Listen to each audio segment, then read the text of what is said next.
The afternoon sun poured through the tall bay windows of the Hale family mansion, turning the formal dining room into a golden theater of deception. Victoria Hale, elegant in her black morning dress with diamond earrings glinting like cold stars, sat at the head of the polished oak table, her perfectly manicured fingers drumming impatiently. Beside her, son James paced the Persian rug, his expensive watch catching the light with each step, while daughter Sophia lounged in a chair, scrolling her phone with feigned disinterest. The air smelled of fresh lilies from the funeral arrangements, but the scent couldn't mask the undercurrent of anticipation, like vultures circling a fresh kill.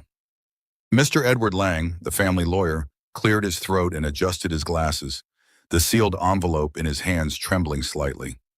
He was an old man, loyal to Alexander Hale for decades, but today his loyalty would shatter everything. As per Alexander's instructions, he began, his voice steady despite the weight of what was coming. This will reading is to be conducted immediately following the memorial service. He left specific directives. Victoria leaned forward, her blue eyes sharp. Get on with it, Edward. We've waited long enough. What's the split? Lang opened the envelope slowly, the paper crackling like thunder in the quiet room. He began reading. To my beloved family, if you're hearing this, I am gone from this world. But before I distribute my estate, valued at approximately $4.2 billion, I have a confession and a question. Sophia's head snapped up from her phone. James stopped pacing. Victoria's drumming fingers froze. The sunlight seemed to dim, as if the room itself held its breath. The lawyer continued, his voice now channeling Alexander's recorded words through a small device on the table. I know about the poison, the traces in my coffee, the tampered medications, the slow death you orchestrated while pretending to care. Victoria, my wife of 35 years, you started it because my fortune blocked your escape to Monaco with your lover. James, you accelerated it to hide the $2.3 million you embezzled from Hale Properties. Sophia, you mixed the doses because your gambling debts drowned you, and my death was your life raft. The room exploded. Victoria shot to her feet, knocking over her chair with a crash that echoed off the marble floors. This is insane. Alexander's dead, heart failure from the cancer. Who put you up to this, Edward? Some sick joke. James's face turned ashen, his hands balling into fists. Turn it off. This is defamation. I'll have your license revoked. Sophia burst into hysterical sobs, sliding to the floor in a heap of silken tears. No, it's not true. Daddy wouldn't. He couldn't know. But Lang pressed on, his expression unyielding. Alexander anticipated this. He left evidence, videos, bank records, lab tests, all compiled for the authorities. Victoria whirled on him, her composure shattering like the vase she'd knocked over earlier. Evidence? He's dead. We buried him yesterday. This is some forgery, some trick by that parasite Nephew Liam to steal everything. The recording resumed, Alexander's voice filling the sunlit space like a judgment from beyond. I built Hale Properties from a single rundown apartment building into a global empire, sacrificing family time, health, everything for you. I thought it was love, but you saw me as a bank, not a husband, not a father. Your betrayal didn't just poison my body, it poisoned my soul. James lunged for the speaker, but Lang pulled it away. There's more. The inheritance. Sophia's sobs quieted to whimpers. Victoria crossed her arms, trying to regain control. Fine. Read it, but know that we'll contest every word. Lang's voice trembled as he continued from the document. To Victoria, James, and Sophia, you receive nothing beyond modest trusts for basic living, enough to survive, not thrive. The company is sold, proceeds to the Hale Foundation for immigrant entrepreneurs.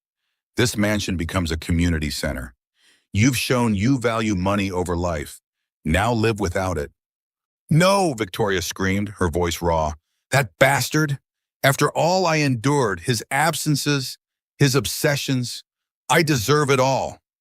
James slammed his fist on the table. I'll prove it's fake. I have documents.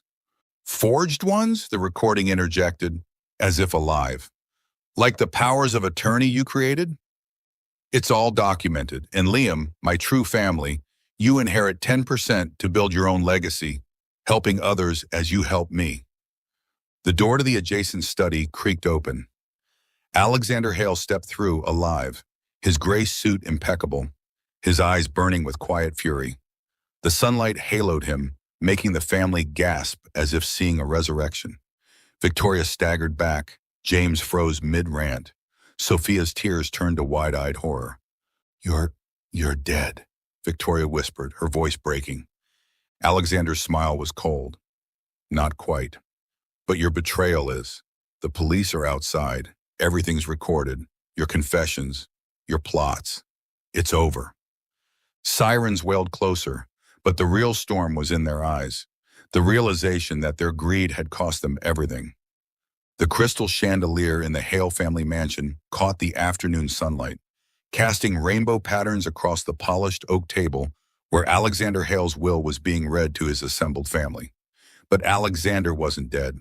He stood hidden in the adjacent study, watching through a one-way mirror as his wife Victoria's face twisted in rage upon learning she'd been cut out entirely. "That bastard!" she screamed, knocking over a vase of fresh lilies that shattered on the marble floor. "After everything I put up with, he leaves it all to some charity?" Her son James laughed bitterly, revealing he'd forged documents to contest the will, while daughter Sophia confessed to poisoning Alexander's medication to hasten his natural death. The family lawyer, in on the deception, read the final clause. "If you're hearing this, know that I'm alive and have heard every word." The room froze as Alexander stepped through the door, alive and well, his presence exposing 30 years of calculated betrayal in one devastating moment that left his family speechless and the hidden cameras rolling for the world to see. If you've ever wondered how far family bonds can stretch before they snap under the weight of greed, or what happens when betrayal meets unbreakable resolve, then this story will grip your heart and challenge your soul.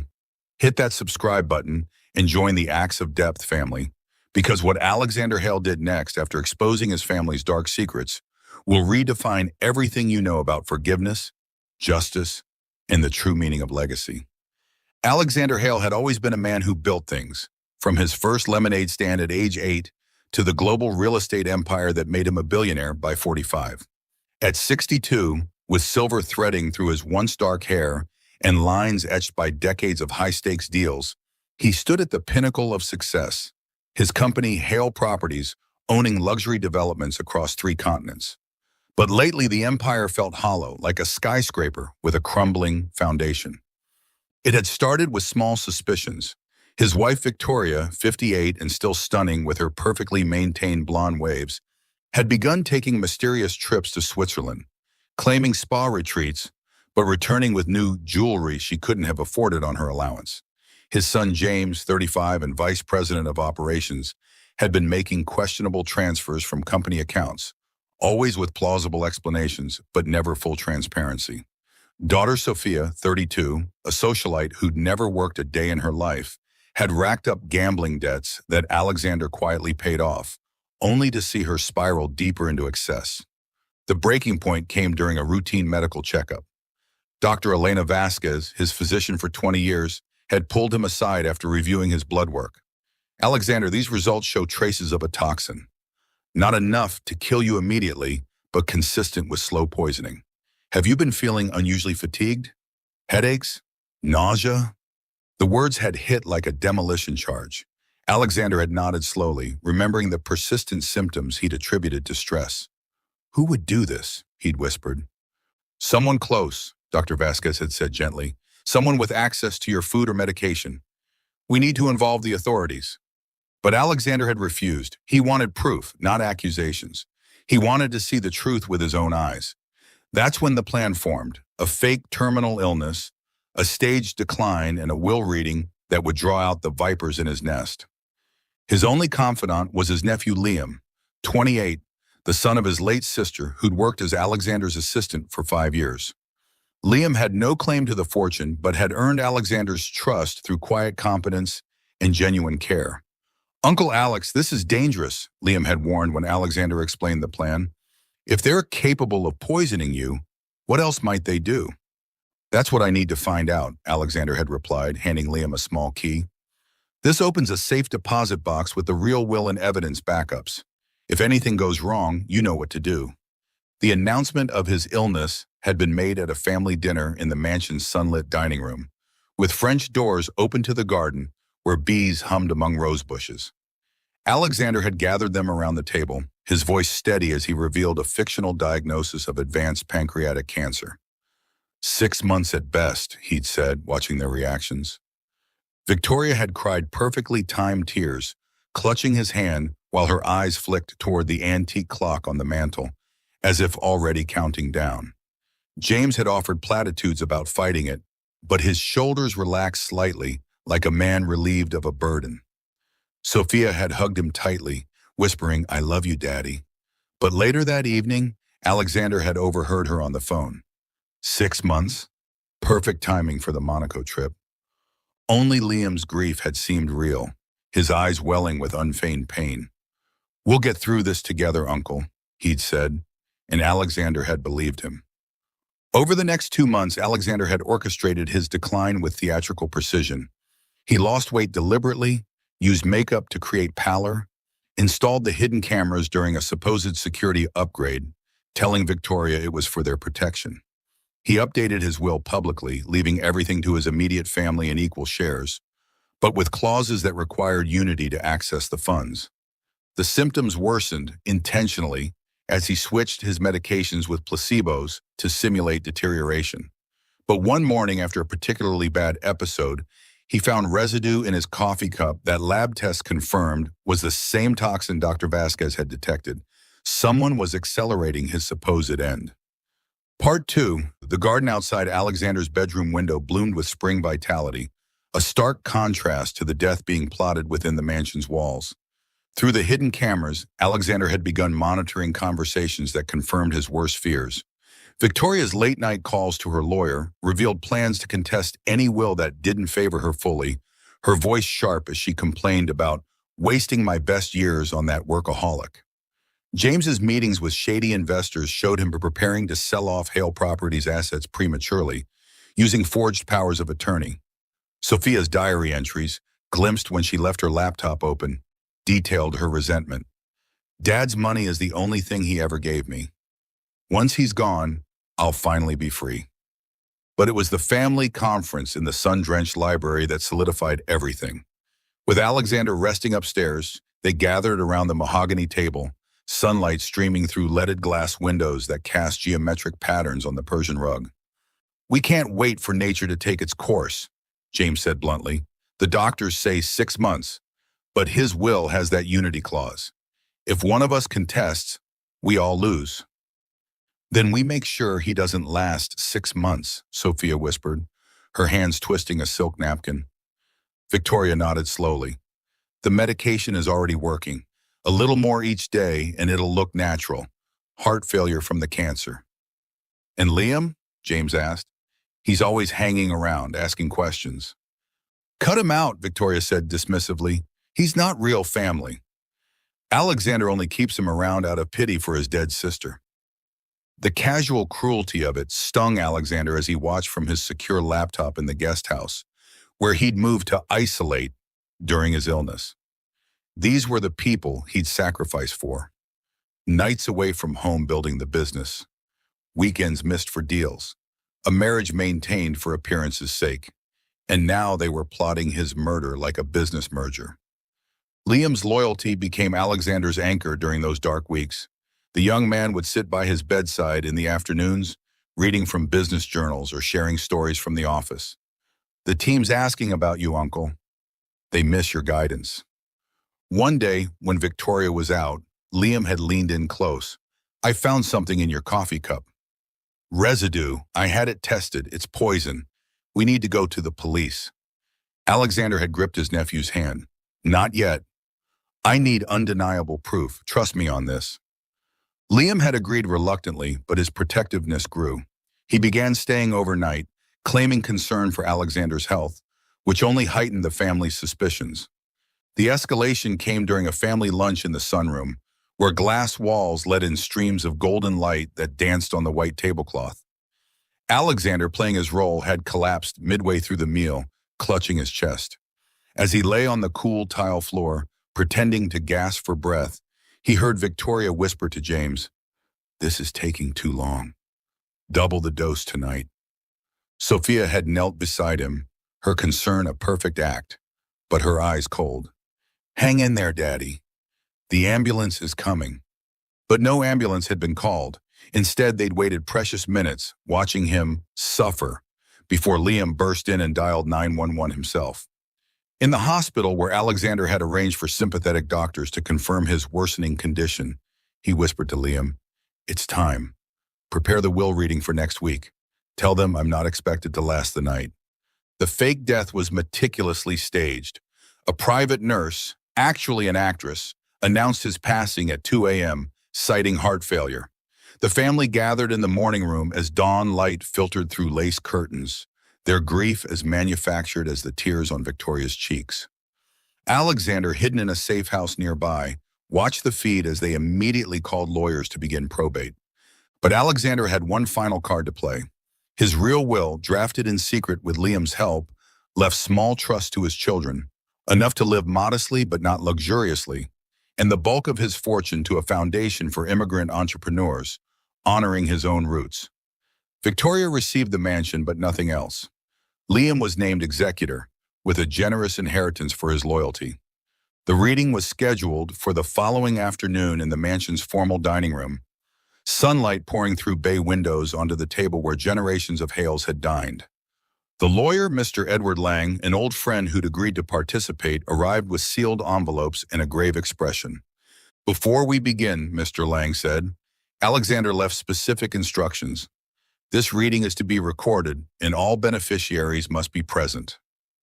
As he opened the document, Victoria leaned forward eagerly, her diamond earrings catching the light like tiny prisms. James fidgeted with his phone, already calculating shares. Sophia sat demurely, though her foot tapped impatiently under the table.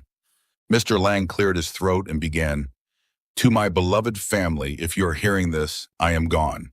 But before I distribute my estate, I have confessions to make and questions to ask." Part 3.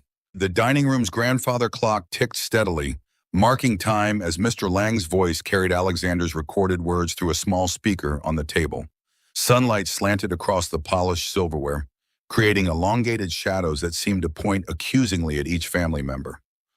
"I know about the poison," the recording began, Alexander's voice steady and clear. "I know it was in my coffee, my medication, my food. I know because I had it tested months ago. I know who put it there and why." Victoria's teacup slipped from her hand, shattering on the hardwood floor with a sound like breaking ice. James's face drained of color, his hands gripping the table edge. Sophia burst into tears, not the controlled sobs of grief, but raw, panicked wails. The recording continued relentlessly. "Victoria, my wife of 35 years, you started this because my fortune stood between you and the life you wanted with your lover in Monaco. James, you accelerated it to cover your embezzlement from the company. $2.3 million siphoned over 5 years. Sophia, you participated because your gambling debts exceeded $1 million, and you saw my death as your salvation." Mr. Lang paused the recording at Alexander's instruction, letting the accusations sink in. "There's more," he said quietly. "Video evidence, bank records, lab reports, all compiled and ready for the authorities." "This is impossible," Victoria whispered, her perfect makeup streaking. "He's dead. This is some cruel joke." "No joke," Mr. Lang replied. "Alexander anticipated your denials. He left this for such a moment. He pressed play again." Alexander's voice filled the room once more. "I built Hale Properties from nothing, arriving in this country with empty pockets and full dreams. I thought I was building a legacy for you, my family. But you saw me as an obstacle, not a father, not a husband. You betrayed me not just with actions, but with your hearts." James stood abruptly, his chair scraping against the floor. "Turn it off. This is defamation. I'll sue." "Sit down, James," Mr. Lang said firmly. "The next part concerns what happens now." The recording resumed. By now, you're wondering about the inheritance. There is none for you. The company has been sold to a consortium of my most trusted employees, with proceeds going to the Hale Foundation for Immigrant Entrepreneurs. The mansion is to be converted into a community center. Your trusts, modest ones I set up years ago, will provide basic living expenses, but nothing more. You've shown you can't be trusted with wealth. Sophia collapsed to the floor, sobbing. Daddy, please. We didn't mean. You meant every dose, the recording said, as if anticipating her plea. But there's one more thing. Liam, my nephew, you've been my rock. To you, I leave 10% of my personal fortune, enough to start your own path, but with the condition that you use it to help others as you've helped me. Liam, who had been sitting quietly in the corner, looked up in surprise. He'd known about the plan, but not this detail. The family turned on him like wolves. You knew, Victoria accused. You helped him fake this. I helped him survive you, Liam said calmly. Uncle Alex came to me 6 months ago with suspicions. We gathered the evidence together. Where is he? James demanded. If he's alive, where is he? The recording answered, I'm closer than you think. And now that you've confessed, yes, this room is wired for sound and video, streaming live to my secure server, it's time for consequences. Mr. Lang stood. The authorities are on their way. Attempted murder, conspiracy, embezzlement. The evidence is overwhelming. As if on cue, sirens began wailing in the distance, growing louder against the backdrop of the peaceful garden outside. Victoria rushed to the window, her silk dress catching the light as she watched police cars pull into the driveway. James tried to bolt for the door, but Liam blocked him. It's over, cousin. Sophia curled into a ball on the floor, whispering, I'm sorry, over and over, as if the words could undo months of poison. The front door opened and uniformed officers entered, led by Detective Maria Gonzalez, a no-nonsense woman in her 40s who'd been briefed on the case. Victoria Hale, James Hale, Sophia Hale, you're under arrest for conspiracy to commit murder, attempted murder, and related charges. As handcuffs clicked into place, Victoria looked around wildly. Alexander, show yourself, you coward. Part 4. The garden's fountain bubbled serenely as Alexander stepped into the dining room from the hidden door behind a bookcase, his presence as commanding as ever in a simple gray suit that matched the silver in his hair. The sunlight caught the edges of his frame, making him look almost ethereal. A ghost returned to confront the living. Victoria's handcuffs rattled as she lunged toward him, stopped only by Detective Gonzalez's firm grip. James's mouth hung open in disbelief, while Sophia's sobs quieted to stunned silence. You're alive, Victoria hissed, her elegant facade cracking completely. You set us up. I gave you every chance, Alexander said calmly, every opportunity to prove me wrong. I announced my illness hoping for support, for love. Instead, you accelerated my death. I staged my decline to draw out the truth, and you revealed yourselves completely. Detective Gonzalez nodded to her team. We have everything on tape, the poisoning attempts, the confessions during the will reading. It's ironclad. James found his voice. Dad, please. It was her idea. Mom manipulated us. We were scared of losing everything. Scared of losing my money, Alexander corrected. Not me. In 30 years, did you ever ask about my dreams? My fears? Or was I just the provider, the obstacle between you and easy living? Sophia looked up from the floor, her makeup ruined. I was drowning in debt. I thought if you were gone, everything would be better. But it wasn't about you, Daddy. It was never about hurting you. It was always about hurting me, Alexander said softly. Every dose was a choice to end my life for your convenience.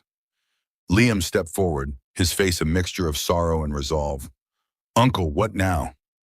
The police have them. Alexander looked at his nephew, the one person who'd shown unwavering loyalty. Liam, you've been more family to me than blood ever was. The foundation I mentioned, it's real, but you'll run it. Use it to help those who deserve second chances, like your mother did for me when I first arrived in this country. As the police led Victoria, James, and Sophia away, their protests echoing through the hallway, Alexander felt no triumph, only profound emptiness. The mansion, once a symbol of his success, now felt like a tomb of broken dreams. He walked to the garden, where bees continued their work among the flowers, oblivious to human drama. Mr. Lang joined him outside, the sun warming their faces. The arrests will make headlines. Your company's stock will take a hit from the scandal. Let it, Alexander said. Hale Properties was built on my back, but it became poisoned by the same greed that infected my family. Sell it all. Use the proceeds for the foundation. And you, Mr. Lang asked. Alexander touched a blooming rose, its petals soft under his fingers. I need to rediscover who I am without the billions, without the betrayals. Perhaps travel, see the world as a regular man. Liam approached from the house. Uncle, before you decide anything, there's something you should know. Not everyone failed you. He handed Alexander a tablet showing a live feed from the company headquarters. Employees had gathered in the atrium, not in celebration, but in quiet vigil. Candles flickered on a makeshift memorial, photos of Alexander pinned to a board with notes. You gave me my first chance. You believed in us. We'll carry on your vision. They're not mourning your money, Liam said. They're mourning you, the man who mentored them, who built something meaningful. For the first time in months, Alexander felt a spark of hope. His biological family had betrayed him, but he'd built another family through his work, one bound by shared purpose rather than shared blood. Part 5. The Hale Foundation's inaugural gala was held in the mansion's transformed ballroom, sunlight pouring through newly installed skylights that turned the space into a cathedral of light. 6 months after the arrest, Alexander stood at the podium, looking out at a crowd of employees, community leaders, and strangers whose lives his work had touched. The room buzzed with positive energy, tables adorned with simple centerpieces of wildflowers symbolizing new beginnings. Victoria, James, and Sophia were absent, serving sentences for their crimes. Victoria with 10 years for attempted murder, James with 7 for conspiracy and embezzlement, Sophia with 5 after cooperating with prosecutors. Their trials had been media spectacles, exposing not just their betrayal, but the corrosive effects of unchecked greed. Alexander had testified calmly, his words measured but unflinching, turning personal pain into public lesson. But tonight was about healing, not hurt. Liam stood beside him, now the foundation's director, having turned down a lucrative corporate job to focus on helping immigrant entrepreneurs. Ladies and gentlemen, Alexander began, his voice carrying without a microphone. 6 months ago, I discovered that the family I thought I had was an illusion, built on fortune rather than affection. It nearly destroyed me. He paused, touching the small jade pendant around his neck, his late sister's, passed to Liam, and now gifted back as a symbol of true family. But in that darkness, I found light. I found that family isn't always blood. Sometimes it's the people who show up without expectation of reward. He gestured to the crowd. My employees who kept Hale Properties running during the chaos, refusing buyouts because they believed in what we'd built together. The community members who sent letters of support, sharing how my company's fair hiring practices changed their lives. And Liam, who proved that loyalty isn't inherited, it's chosen. The foundation had already funded 20 startups, each one a testament to Alexander's new purpose. He'd sold the company at a premium, using the proceeds to endow the organization with $2 billion. The mansion now served as its headquarters, rooms converted to offices and training centers where aspiring business owners learned skills Alexander had once taught himself. A surprise guest approached the podium, David Ramirez, a former janitor at Hale Properties who'd risen to manager under Alexander's mentorship. Mr. Hale, you gave me a chance when no one else would. Because of you, my daughter is in college. This foundation, it's you giving that chance to thousands more. Alexander embraced him, the moment captured by photographers but feeling deeply personal. As the gala continued, Alexander stepped into the garden where Liam joined him. The setting sun painted the sky in hues of orange and pink, birds calling from the trees. I thought betrayal would be the end of me, Alexander said quietly, but it was the beginning. I lost a family but gained a purpose. You gained a family too, Liam replied. A real one, built on mutual respect. Alexander nodded, watching the light fade. The pain of betrayal had forged something unbreakable, a legacy not of wealth but of impact, not of blood but of chosen bonds. His former family had faded into irrelevance, their greed their only inheritance, while Alexander had discovered that true riches lay in the lives he could uplift. The Acts of Depth family knows that sometimes betrayal is the fire that forges our true strength, revealing not just who others are, but who we can become. If Alexander's journey from broken trust to unbreakable purpose touched you, share this story with someone rebuilding their own life. Subscribe to our channel, hit that notification bell, and remember, the family we choose can heal the wounds inflicted by the family we're born into. In the end, our greatest legacy isn't what we leave behind, but the light we create in others.